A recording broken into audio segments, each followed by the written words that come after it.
Hey guys, welcome to the first Rubin Report of 2015. I have Kim Horcher and Brett Erlich with me, and we have an insane amount to get to, including some breaking news, so here we go.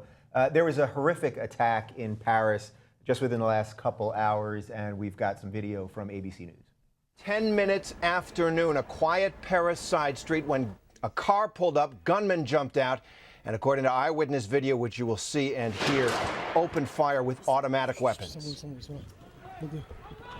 And if you listen closely, the gunmen holler out, Allahu Akbar, as they fire upon this weekly satirical newspaper that had a long history of tweaking all religions, including Islam. The newspaper had been firebombed before for publishing those infamous cartoons of the Prophet Muhammad. This was a much more deadly attack. There was actually a police officer guarding that paper. That officer was killed. As you say, there are 11 more dead. Okay, so this story is still unfolding as we record this right now. These images, obviously, we're seeing this stuff just every day. So we're going to show you a couple covers from the Charlie Hebdo newspaper. So they are a true equal opportunity offender. Here they are with the Pope, so that's obviously a knock on Christianity. Here's what appears to be a Orthodox Jew. I wish my French was better so I could understand that. I see Palestine in there. And then, of course, the next one is Mohammed. Now, obviously, the Danish cartoon incident, which I think was in 2011, caused a lot of craziness.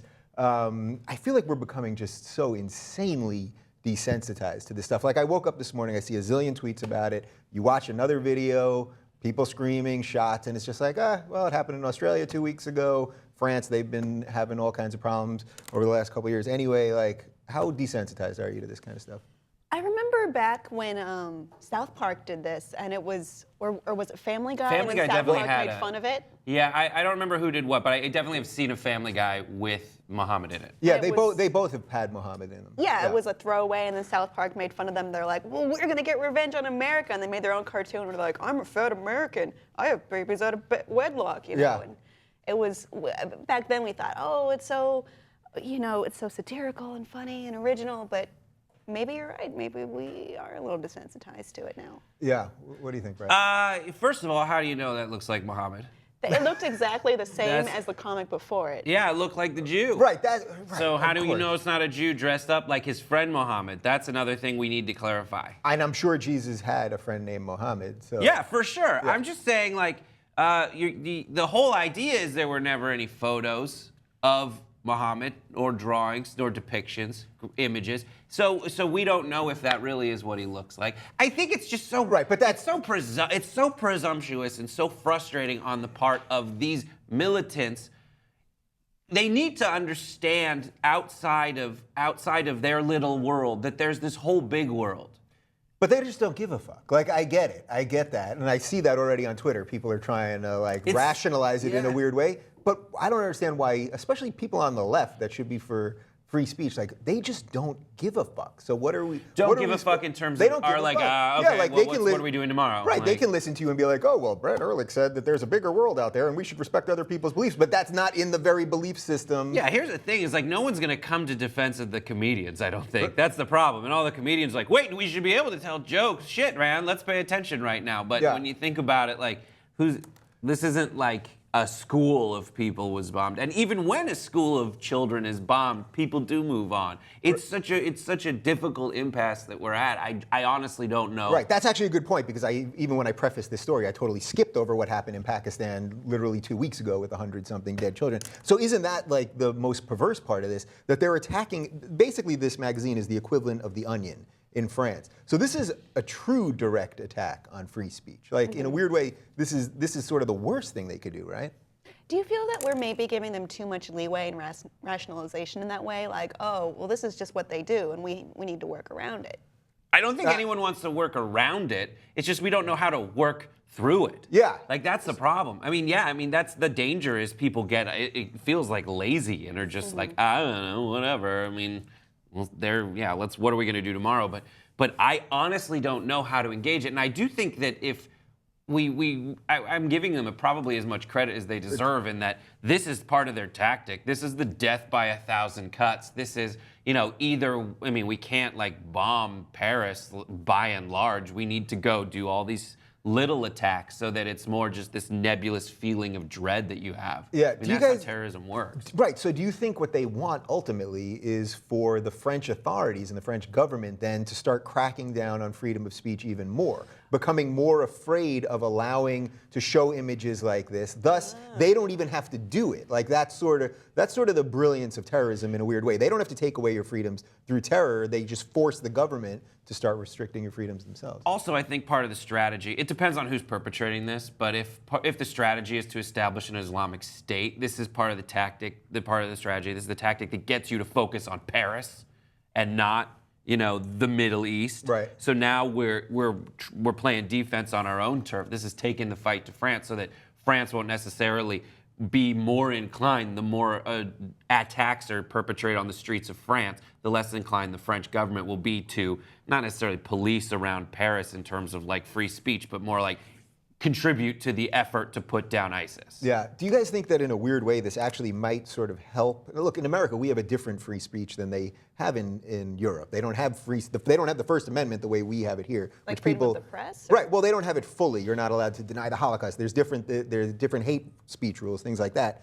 But do you think in a weird way this actually, sort of the reverse question of what I asked a second ago, that this actually may sort of help the freedom fighters, the people that believe in free speech, and the satirists and the comedians? Because just on Twitter already in the last hour, the amount of people that I saw that were posting the cartoon and saying, fuck this, we can't be tolerant of intolerance. So in a weird way, they actually might be strengthening the people that they're trying to Unintentionally, for sure. I mean, Yeah. if you Certainly unintentionally, yeah. The intended effect is for you to be like, oh, I'm scared. Okay, we better not do this then. We better do what they want. Yeah. And that's the natural thing to move in. But clearly, that's what the desired effect is of these terrorists. So no.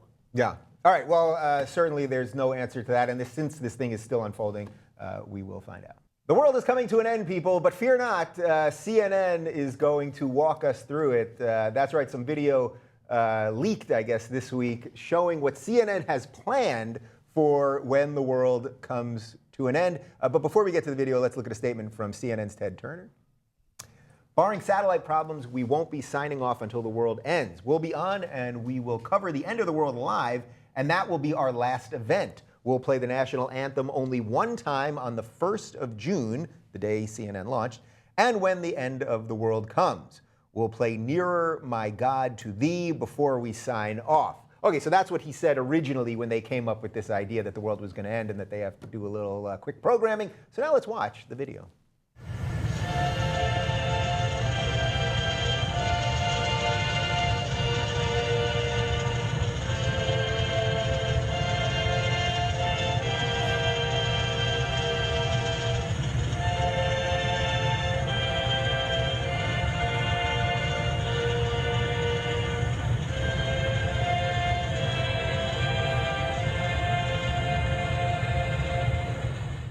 I know if the world was ending, that's how I would want to spend my last couple of minutes watching that.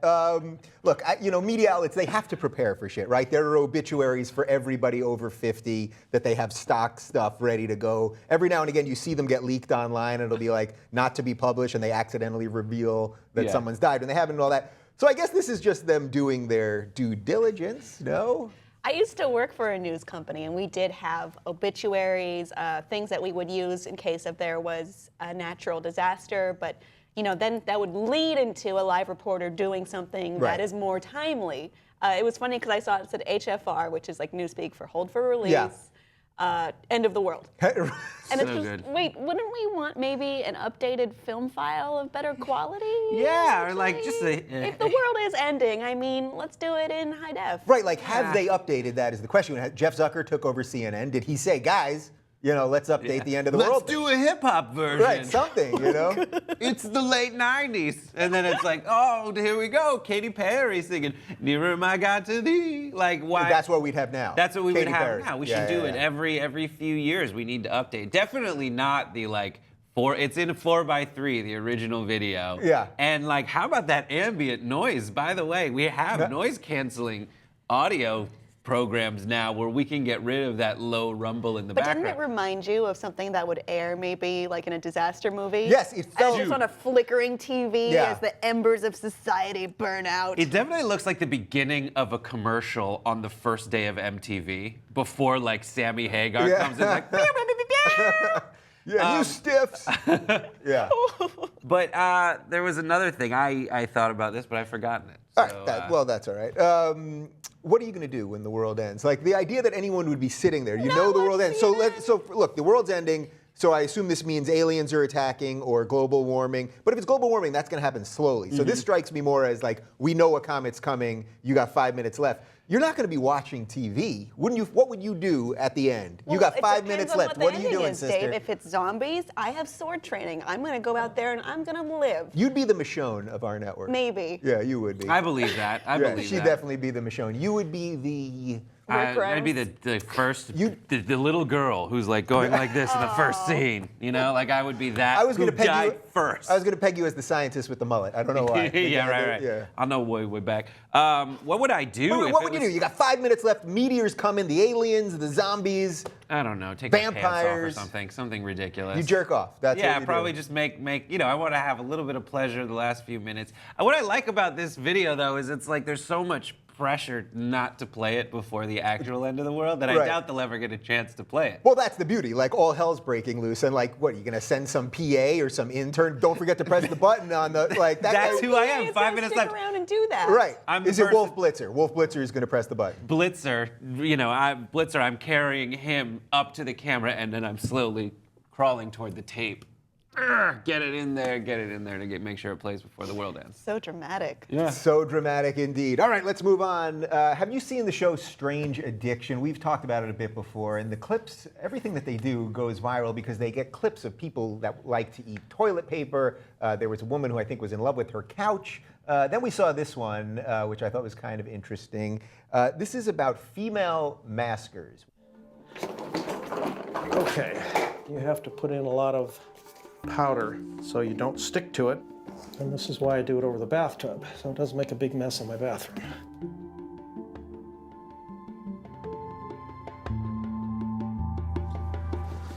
You look amazing. And that's why I do this, because I think so too. I just can't believe that that's a 70-year-old man in the mirror. And that's why I do this. If I saw a 70-year-old man in the mirror, I'd quit this tomorrow. What do you see when you look in the mirror? A very exciting female. If I were to see a regular woman like this, and she would say, "Come on, let's hang out," I'd say, "Okay, let's go hang out." This just blows my hair back. That I can do this. That's me in there. That's one of the things I have to keep telling myself. That's not just a 7-year-old man, that's me inside that female. Okay, so if you aren't exactly clear what a female masker is at this point, I'll give you the exact definition. It is men who like to wear rubber and silicone bodysuits to resemble life-size, shapely female dolls. Look, guys dress like women. That's sort of accepted at this point. It used to be like sort of a big joke, I guess, but that's kind of accepted. So is this just the next step of that? I mean, I don't know. Like, is it equally Is as... this a sexual like kink or is it just a lifestyle? It choice? sounded pretty sexual when he was like, "This blows my hair back." Yeah. There's a 70-year-old man and I'm inside that woman. I just think, okay, it's not my kink, Yeah. but he's not hurting anyone and he's getting fulfillment. Why not? I know. So when I was looking at this story and when the producer sent it to me, I was kind of thinking, that's sort of what I was thinking. Like, everyone's into weird shit. People do all kinds of stuff. So if this guy's doing this, and yes, it's really bizarre, and it also feels like Silence of the Lambs. Doesn't it feel like Buffalo Bill? Yeah. That's what he was trying to do, right? He was trying to build... Yeah, he's a serial It killer is of latex. reminiscent of that. Right, like he was trying to Sex build dolls. a woman's suit to put around his body. exactly So what I it don't. is. So again, I don't want to. Now I'm comparing him to a fictitious serial murderer. So I don't want to quite do that. But I'm like, sure if this someone's guy's done not that in hurting real life. anyone, is it bad to make fun of this then? Because it's obvious. Like, there's obviously something funny. Brett, clean it up. My crazy fetish is to tell jokes about things. Yeah. And so I'm going to tell jokes about this Yeah. because that's my kink. And it's not sexual really, but it's something I get a lot of pleasure out of. Yeah. So he can't really attack me for doing that. Yeah. That's me being fucked up. So you wear your lady clothes and I'll make fun of it. I think I would make fun of it if he wasn't so gorgeous. Yeah. That's the thing. That's what gets me is there's nowhere to go with this. Well It's said, Brett perfect. Erlich. How did we find out about these people before reality TV? So that's the didn't. part. That's the part that I think is fascinating. Like, this guy could be your next door neighbor, right? He could, work at the same place you work, and you trying to wouldn't tell us something? It's hard to get silicone. I don't have the full outfit yet. I'm working on it. All right. But really, like, these people they're everybody, right? Like, we don't know. Like, this could be anybody. This guy. Now I really have I feel like you really think I'm doing this. I'm not. It's really good. That's okay, why Dave. the producer sent me this story. I know. No, but it could be anybody. But what I think is fascinating, like, to me, like, something like that, there would be a shame involved in it. Like, like your weird kink, whatever gets you off. Like, there's a weird shame. But yet these people are doing it on reality TV. So there's something about reality TV here also that's kind of interesting. Well, like, I accept drag and I accept furries. This isn't crazily far off from either of those. Yeah. Can you explain what furries are to the Furries people are who don't know? people who wear fursuits. It's not always necessarily sexual. Sometimes it's like, well, I feel more like I'm a fox and I'm more comfortable. I feel more in my own skin when I'm wearing this fursuit. Yeah. Yes, there is sex involved, but I'm fine with it. You're a bit of a furry, aren't you? yeah. If you guys want to see, Yeah, what yeah. a We'll furry annotate is. to it. No, Yeah. that is not what a furry is. No. There's parts of it. It felt very gratifying. Go to search for Maroon 5 stuffed animals parody. We're gonna annotate right above your head right now. Awesome. Just Great. start waving for a second. It's right on, Brett. Right there. There you go. Yeah. Anyway, all right. Well, that's all I have to say about this. It wasn't anything groundbreaking. I just think it's kind of interesting, and you have something. Well, what Yeah. I was thinking is, in building on what you were talking about before reality TV, you'd find out about this, it'd be shocking, and there'd be shaming involved. I think that knowing that reality TV telling us that there are people like this out there with weird kinks makes it less likely that when someone does find out about it, anything physically harmful will happen to them. So that's interesting. So is that the ultimate redeeming thing of reality TV, which I relentlessly and mercilessly mock? And we did a story last week about how nobody's watching reality TV anymore, and that's actually great. But is that sort of the good thing about it, that it is sort of exposing these things, and then people will be more okay with weird shit? Right, now because we used to see something different and we're afraid of it and we kill it. Now we see something different and it's hilarious and we watch it. And I think for the people who are different, that's at least a better thing than being killed. Right. How great would it have been if you had been in a silicone suit this whole time, and right now to end this And segment, it's just you like, I'm a 70-year-old man. we should have set that up. All right. All right, so we actually haven't talked much about ISIS over the last couple weeks because there's been all kinds of other news, and now obviously what just happened in France. But ISIS is still up to a lot of really, really awful shit. And of course, we are still in a war now in Syria that we have no congressional authorization over, but we don't really talk about that. But anyway, a couple of new images came out that I thought were pretty disturbing, and the type of shit that people need to see to understand really what's happening there. This is ISIS. They are chopping off the hand of a man who stole some stuff. That's all. He stole some stuff, so they are chopping off his hand. And so you can see he's sitting in a chair. He's got a noose tied to his wrist, and that's how they pull the hand away after it's chopped off. Next photo. ISIS law demands that after a trial, a list of the criminal's crimes be read out front in a crowd of men who have been invited to watch before the punishment is carried out. So they're doing some chopping. It's pretty awful. There are unblurred versions of these, by the way. Yeah, we blurred this because we can't show it. It's really quite awful. Of course, here's the moment that they cut off his hand. Then next, this is just a group of people. I mean, this is just becoming the norm in the places that they control, that these types of public executions and mutilations and all this awful stuff. This was about a week before, where a man was whipped for watching porn. So he's being publicly whipped for watching porn. We've got another one on that. And as is customary in the Islamic State punishment propaganda, the final photograph appears to be a stage scene where the victim is shown hugging the ISIS fighter who has just punished him as an act of forgiveness. So in a weird way, like, as horrible as all the stuff that we're showing you is, that almost seems like the worst part of it. Mm-hmm. Like, then they're like, oh, thank you for correcting my ways. So I guess my first question here is, this sort of goes to what I asked you in the France thing a little while ago, but does anything shock us anymore? We've already seen beheadings. We've seen videos of beheadings. We've seen literally heads on sticks. I mean, really horrific shit. And now this is just another extension of that, That right? was shocking. But yeah, that shocked me. I'm I'm not shocked. I don't know what I'm gonna do about it, but it definitely is like, what the shit are you doing? Yeah. Like, what is this accomplished? Move to the Islamic State. It's gorgeous here. We'll cut your hand off and smack you in the back in front of your mom for watching porn. And you will thank us for it. Yeah, that's a good idea. That's the parody that you should be doing. Yeah. Is the tourism board for ISIS. Really, are you shocked by anything at this point? Yeah, it was horrible. And also, you need to think about, I'm shocked that they think that this is going to stop people from watching porn. People watch porn. And if you look at the data, a lot of these countries are heavy consumers of internet porn. Yeah, not only are they heavy consumers of internet porn, but I think our fourth most watched country for this show is Saudi Arabia, which I think is really kind of fascinating because they're so insanely repressed, even though they're apparently a big ally of the United States. We give them a lot of money. We do all kinds of security stuff with them. Sure, women can't drive or vote, but you know, whatever. But they Women can't drive here, am I right? Yeah. So I'm gonna take this one. You should. That could have been a Deserved strong, that. I could thought have it been was just a stronger. nudge. It was just a slight push. It could have been a full, more smack mode. So with all the crazy shit that we have going on with our police here, and you know the authoritative state and all that stuff, does this kind of put it a little bit into perspective about how horrible the world is?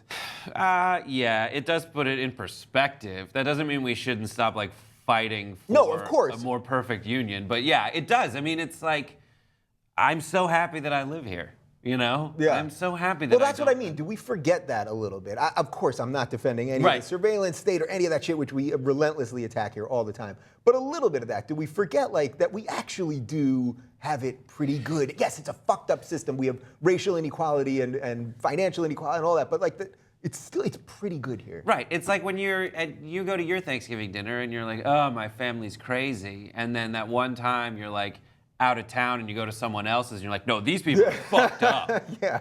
That's what it feels like. Yeah. I can't imagine like anyone wanting to, you know, what we have in America hopefully is like a country people want to live in. Yeah. And that's, you know, for all the shit that's messed up about it, we kind of want to make it cool. Yeah. You know, it's like we decorate the place, make it fancy. But there it's like, oh, what is appealing about that? What is appealing about a place where they cut your hand off and you don't have a hand for the rest of your life because you stole like something from Blockbuster? I don't know whatever Yeah. the equivalent is. They don't But I'm even- sure it's a Blockbuster equivalent as opposed to a Netflix equivalent. Right. Do you have an answer for that? What is It's not what is the appeal? tourism, Brett. But like, I don't know, for us, I don't know, we do have a prison system, but in that prison system, it's like we don't like cruel and unusual punishment because like We tarring have- and Yeah. feathering was weird. We have serious problems with our prison system and the treatment Absolutely, of prisoners, absolutely. but you know that does not diminish with the knowledge that there are horrible, disgusting people doing like just horrible things to other people like that. Yeah.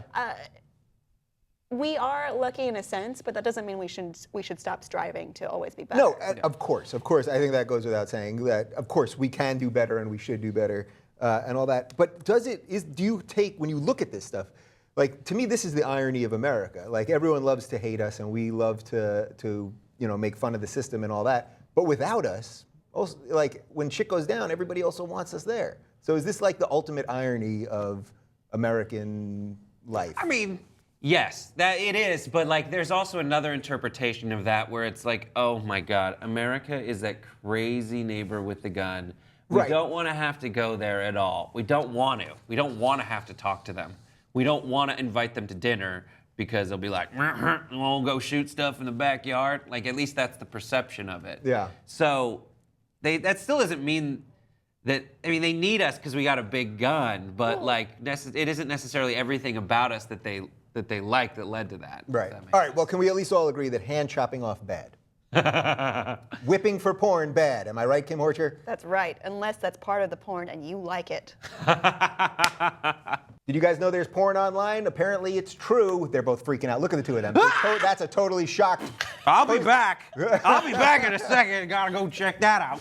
I like how you were taking your shirt off, apparently. No, a for- microphone. Oh, the I'm microphone. tied Okay. in. Oh. All right. Well, according to Pornhub.com, their #1 porn star is a 21-year-old Lebanese girl named Mia Khalifa. We've got some pictures of Mia. There she is. I think we've got one more. So she grew up in Lebanon, but she moved to the United States when she was a teenager. She now lives in Miami, and she's a student at Florida State University. But as her popularity from her fine work has spread, so to speak, so has a lot of hate coming on her from Lebanon and throughout the Arab world. So first off, we're going to start with some of the hate tweets that she's getting. Okay, so the first tweet you're seeing here, we did not blur that out. This person who tweeted that deleted their account. So this is a screen grab from another website. What they're saying there is, bitch wonders why Arabs bash on her. Maybe because you fucking degraded Muslims in a porno, you 5-cent hoe. The next one, you do realize that you'll be the first person in hellfire, right? And then third, Mia Khalifa is a disgrace to the Islam religion. What a sick person wears a hijab during a porno. Now, what they're referring to there is that right there, where she is wearing a hijab. Now, this type of stuff happens in porn all the time. I'm pretty sure there's a lot of porn about nuns and teachers and all kinds of... I can corroborate that. All right, Brett's confirming that for me. Now, interestingly, Mia has been pretty outspoken in her own defense, so we've got a couple tweets from her. So this is after someone created an image of what appears to be an ISIS fighter beheading her. She wrote, "Congratulations, Middle East, what the threats have resorted to." And obviously you can see someone was saying coming soon. She also wrote, "Doesn't the Middle East have more important things to worry about besides me? How about finding a president or containing ISIS?" And someone tweeted at her, "Your head will be cut soon, inshallah. Long as it's not my tits, they were expensive." So she's having some fun with this. She's defending herself. Again, she no longer lives in Lebanon. She lives in the United States, so she's using her freedom of speech. Anyway, the whole point of this story, I think, is sort of that, I think, that porn, this is what could solve the Middle East's problems if these people wouldn't be so sexually repressed. Yeah. I think it would actually help. Is it the 748 years younger the religion is than Christianity, that like they just haven't They haven't matured yet.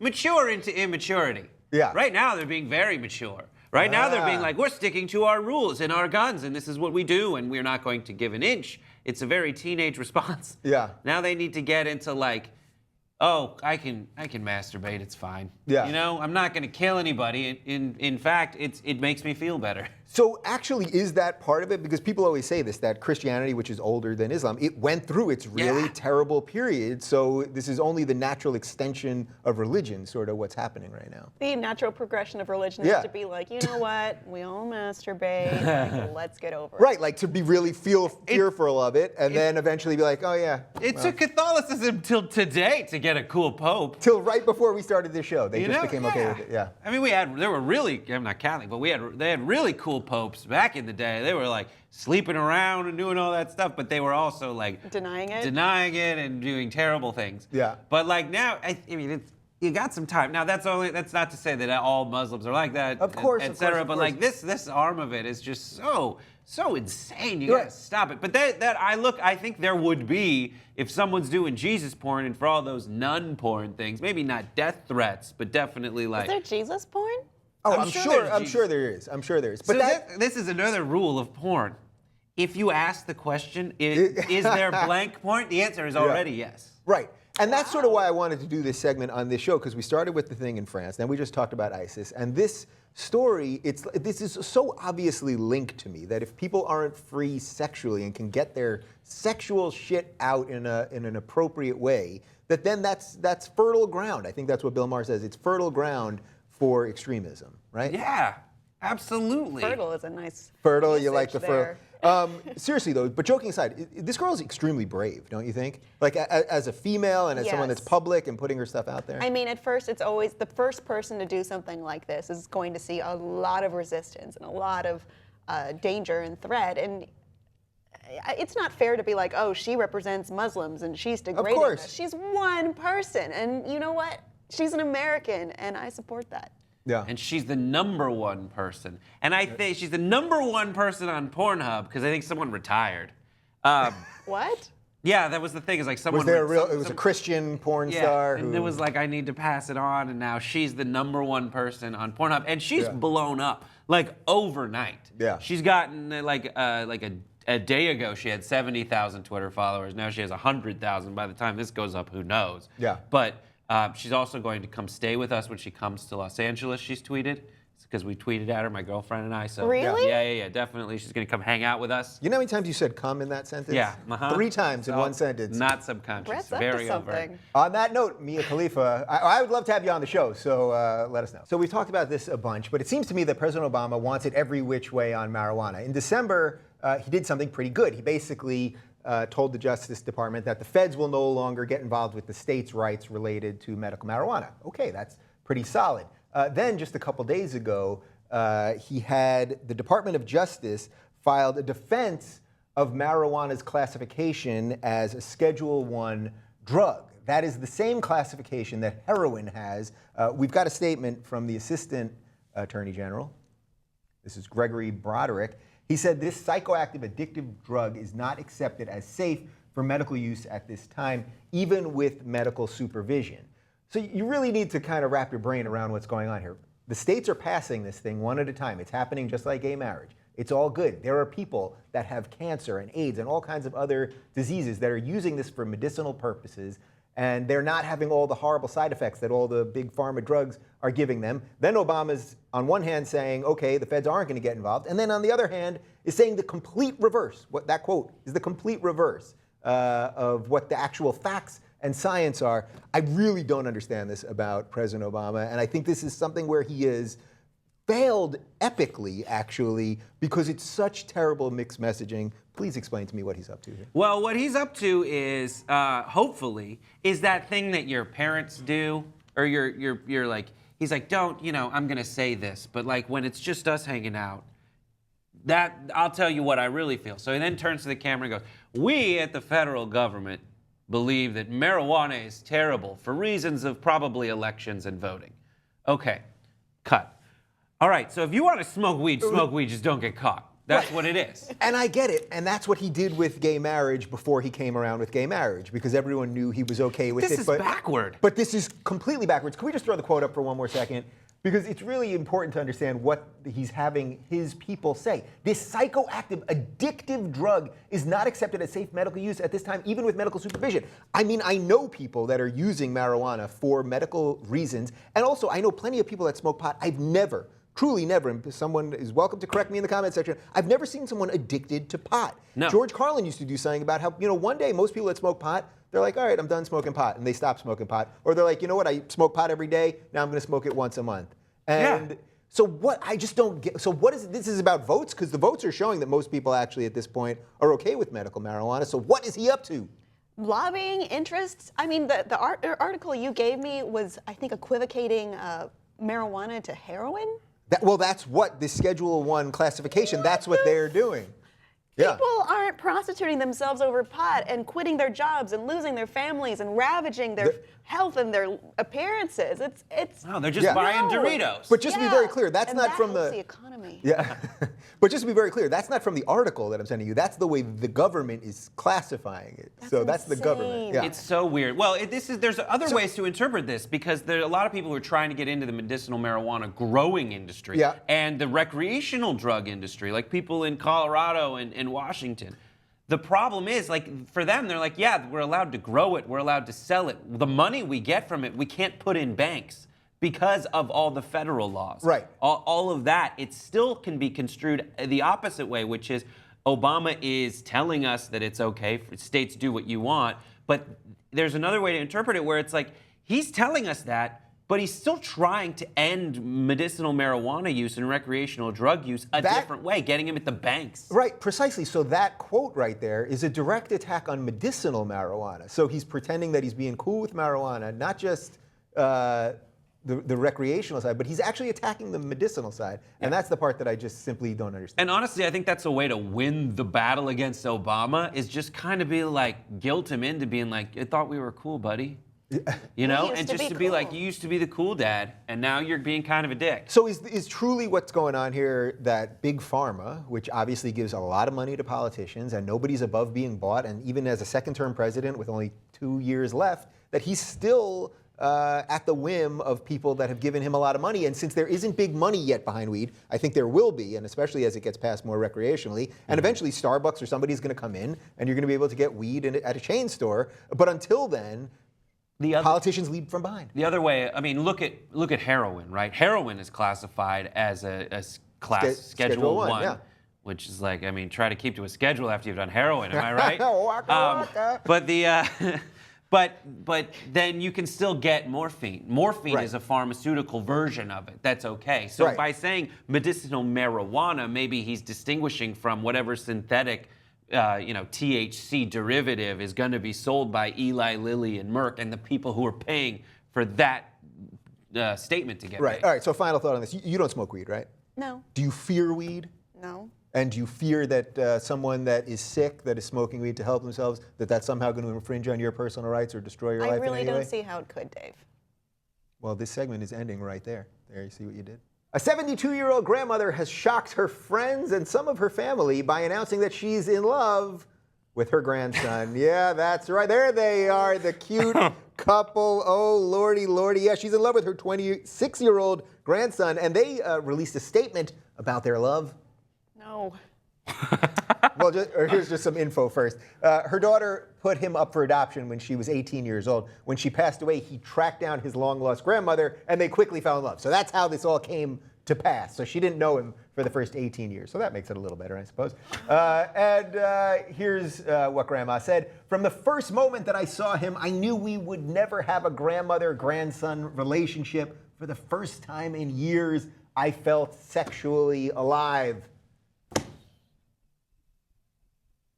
Well, I feel dead inside. Yeah. I mean, This is the creepiest thing. Yeah. Like, I see a lot of creepy stuff. Yeah. I'll intentionally go on the internet and look for creepy, weird things. This creeped me out I mean, more than most things I've ever seen. yeah, so we do all kinds of stories on horrible torture, awful things that people are doing to each other, and we do plenty of stuff on some weird sexual stuff. We just did a segment on the maskers and people that are putting themselves in silicone women's bodies and all. But this is sort of the height of, Of low. yeah. Of incest. Yeah. I mean, that is different than having a kink. Listen, we all love Grandma. Everybody loves Grandma. No one doesn't Grandma love makes Grandma. great cookies. Oh, absolutely. Go to her house. Maybe she'll knit you a sweater. Yeah. But don't fuck Grandma. Please don't. That's ruining many childhood memories for me, and maybe that's selfish. But honestly, it's weird though, because they used a surrogate to get pregnant. It's Yeah. only his genetic material and the surrogate's genetic material. Right, because you can't mix, well, first off, Grandma's eggs are, Gone. Gone. Gone the way of the dodo. yeah, you're not going to get a good young egg from Grandma. You know? And you shouldn't be giving her any seed. Ugh, it's just, But so morally, all it is them doing it, right. which is just it kills me. I feel so gross. All right, but here. Kim, should we not judge lest we be judged, or whatever that phrase is, right? Like, if they're not, there's no scientific reason that this baby's not going to be okay. So if he wants to bang Grandma and Grandma wants to bang him, shouldn't we be okay with them making their own? A libertarian probably would be okay with Yeah. it, and shouldn't progressives This is a be little like, bit different than a sexual kink, though. I mean, there's It's something just a bit much. maybe psychologically wrong there. What happened? Yeah. Yeah, I'm not gonna stop him from doing it. I'm just going to try to convince him not to. Yeah. I'm going to use my free speech to say you shouldn't fuck your own grandma. But this wouldn't be America if he wasn't allowed to. You know what? I never thought we'd have to end the segment on this, but you shouldn't fuck your own grandma. Okay? New York City, my hometown, wants to stop the spread of manspreading. What is manspreading? Well, we've got some photos that'll illuminate you. Manspreading, yeah, there it is. It is when these guys, it's usually about guys, which is why they're calling it manspreading, really sitting That looks really with the silly. legs really, really wide. Look at the look on his face, too. He's very excited that, yeah, and it's putting your bags on other seats or on the floor, blocking off. Now, that one I thought was particularly odd because there's nobody else near him. So that time it's okay. But generally this feeling of New York City, the subways are very overpacked. Right now they're building the 2nd Avenue subway, which they've been trying to do for like 20 years or something. But especially on the east side, the subways are always packed. And these guys that just sit out there and bags everywhere and all that stuff. So they're trying to stop it. And there's a new poster that is telling people what to do. Dude, stop the spread, please. It's a space issue. I thought this was kind of interesting because it is getting a little blowback. People are like, they're interfering with our rights. We can do whatever we want, blah, blah, blah. And, common courtesy. My sister is 7 months pregnant in New York City. I was Skyping with her last night. She was telling me how half the time guys don't even get up. She's like extremely pregnant, big girl, and they still it's just. So I just thought this was kind of, do we need to litigate these things, or is it just common decency? It's just rude and selfish. I mean, if I were to put my purse on the seat and my jacket on the seat, you would ask me to move them, and you would be right to do so because I don't own the train. It's a public space, and I should do what is fair and allotted for me. Yeah. What's the worst thing you ever saw done on the New York City subway, or on any sort of transit thing? Because I've seen some pretty terrible. My favorite thing that's ever happened on public transportation is a bunch of kids fighting over a picture in Word Up magazine of Chris Brown. What? I don't know. That's incidental, but Why? That probably happens awesome. every day, though. It was like, what are they fighting over? That's my Chris Brown poster. That's just him going. But on public transportation, I've definitely seen videos of like drunken people and I've seen personally like drunken people passed out, sprawled on the back seat, like 3 across, and then afterwards they had to pull the person out of the thing, like totally drunk. But other than that, like I had to demonstrate for my girlfriend yesterday. I was showing her this story, and it's a real thing. Yeah. Like I can't sit with my legs like this unless I do like a big You're doing flipping. it now. I'm not. You are. I'm pulling it together, but I just did the flippy. Before, if you don't do the flippy, and then. Is this a test? Wait, what are you saying? So you're saying when you sit down When I naturally, your legs fly So out? a lot of the photos in here are bullshit. Those were excessive. A lot of these are bullshit, but Yeah. like I'm sitting like this, so my legs are going out A to little, the side. but that's not manspreading. But like That's just, I have to do a whole like series of motions so to you know get what's- to do that. So if there is someone that needs to sit, I'm gonna do all those motions. It's gonna look weird, but then I'll get in position where I can sit like with my legs, parallel to each other. That said, I think the whole idea of we're gonna put up signs, that helps, but you can still like look at someone. I mean, this is people in public transportation trying to say like, don't make me look at them and go, can you please let me sit down? Right, so that's why I thought this story was interesting, because look, it's not a law. They're not passing a law. You're not going to get fined. If you spread your junk, you're not getting fined. Although one time, actually, speaking of spreading junk, I did see a guy, like an old man in running shorts, and he had no underwear, and his balls were just literally his old balls were just on the subway thing. Yeah, just on the chair, just like that. And I don't think he knew. Like, I don't think he was a pervert or a freak. didn't feel He any just had cold? he just had old balls. He was cooling off his old balls. But actually, that wasn't even the worst thing that I saw on the subway. The worst thing I ever saw on the subway was on a packed New York City morning commute. There was a woman clipping her fingernails. I mean, literally, they were just flying. Everyone's looking at her. And in a weird way, I admired her. No. I was like, if I could ever be so detached and not give a fuck to the point that this woman, I give way too much of a fuck. This woman doesn't give a fuck, and she's getting shit done. It's like, I'm walking around with long ass nails. Yeah. I think This is just. in my You mouth. be considerate. Think Yeah. of others besides yourself for once, especially if you're in public. That's what the sign is for. Try and not be a nuisance. Right, You're so- not the only one here. In LA, there's a new line. There's a new like expo line or something, and people on this stretch have never used light rail before because it's new. It hadn't gotten there. So what I saw when it first opened up was a lot of people that are like the opposite. Like everyone's staying as far away from each other as possible, and like they're like looking around. It's this new thing. I'm afraid of everything here. Right. But if you go to a city with like a lot of people on public transportation, it's the opposite. It's just everyone is so like in it, and their personal space ideas are just completely out the window. And it's as though they don't notice other people around them. Yeah, if you don't live in New York City and you've never been to New York City and you want to know a little bit about the craziness of the subway, find the episode of Seinfeld that Elaine is trapped. They're all on the subway in that episode, but Elaine is by herself trapped on the subway, and it's a perfect example of how crazy the subway is. But my final thought on this is that how much of this do you think is just a culture of sort of the selfie and our phones? Like, we're all so into our own shit all the time that I don't think people really even realize when they're in a public space like you're describing, they're in a transit thing, and they're so still in it that they don't even realize what their body's doing. You see this all the time, videos of people falling into fountains because they have their heads down. Like, it's just part of that culture that we're constantly in now. We're definitely in our own shit all the time. But if you want to get in other people's literal shit, ride the subway. Yeah. Yeah, but yeah, we're definitely able now. It used to be you get like a magazine or a Right. paper, and you're doing that. and then but everyone knows who's around them, and you do the thing where you like turn away and lean so that the other person like backs up and gets away from you. But close your legs if you're on the subway. That's it. Gallup did their end of the year worldwide survey of 65 countries, 64,000 people to find out if people were happy with their lives, and we've got some findings.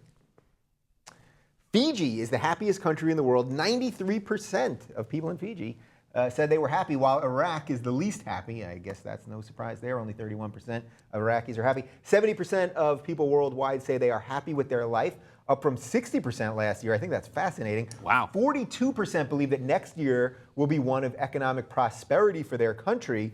And just 12% of Western Europeans believe that 2015 will be a year of economic prosperity. So let's start with the end of that there. So it's 42% thinking that economic prosperity is coming to them. Seems pretty wide-eyed to me. And yet Western Europeans, so we're talking about France and England, Spain, they don't think that. What's going on there? I don't know. I mean, it's so all over the map, all the statistics. It just depends on how people felt when you asked them that. Right. I mean, I'd like to see Did they get their Christmas bonus that day? You're feeling a little better. Yeah. But one of economic prosperity, I just feel like there's probably, in Western Europe, things have been pretty shitty lately. And so I think they're just thinking it'll go through. And then, I don't know, I'd like to see like a map of the world to see where people are the happiest. I like that, like an island nation. It's right, of course, Fiji, we get it. 93%. You're in Fiji. Like, how are you not happy if you're on Fiji? It's beautiful. Yeah. Things are pretty good, I think. I've never been to Fiji.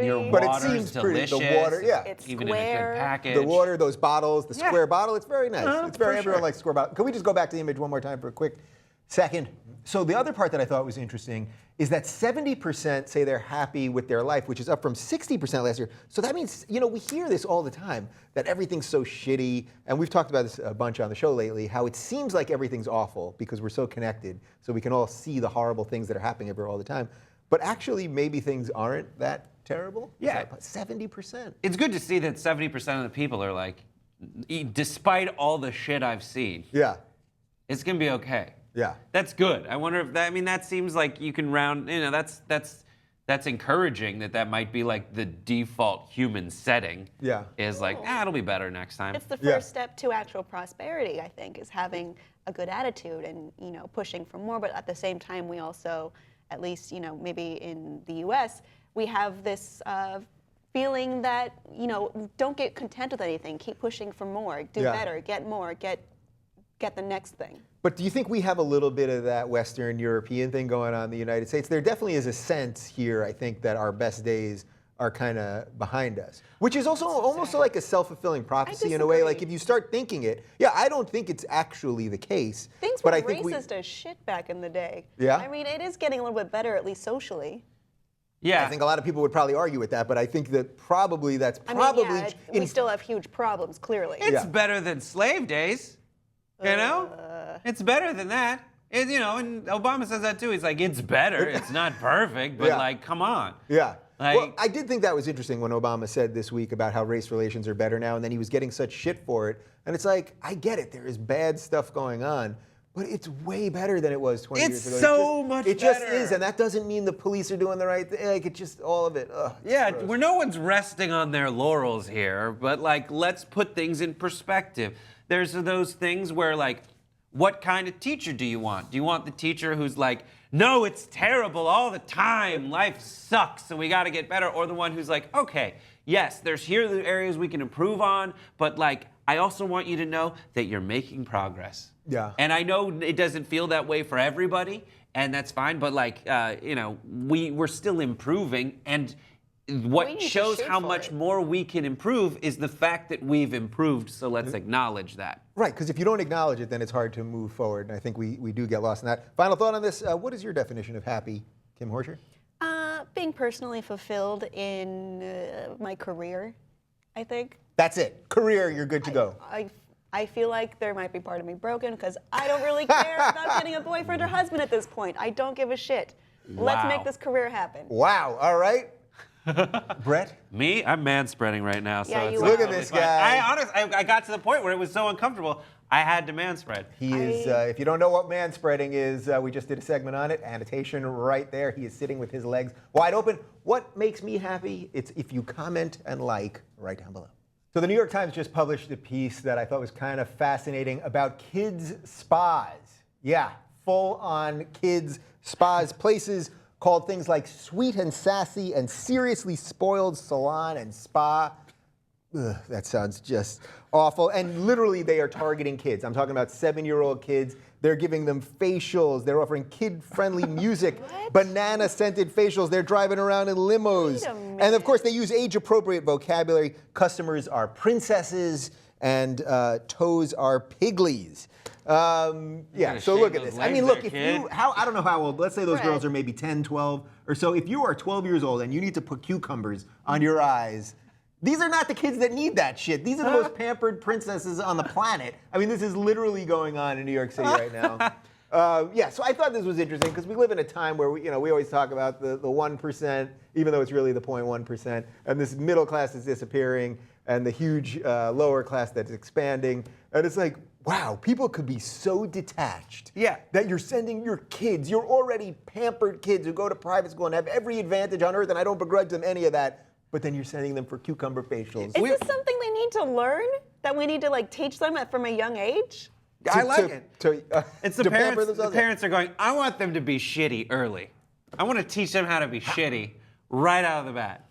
And I like it. It's like, oh, these cucumbers take 10 years off your face. You look like you're a fetus. Yeah, you look like you're -6. Yeah, you look like your dad's balls in 2006.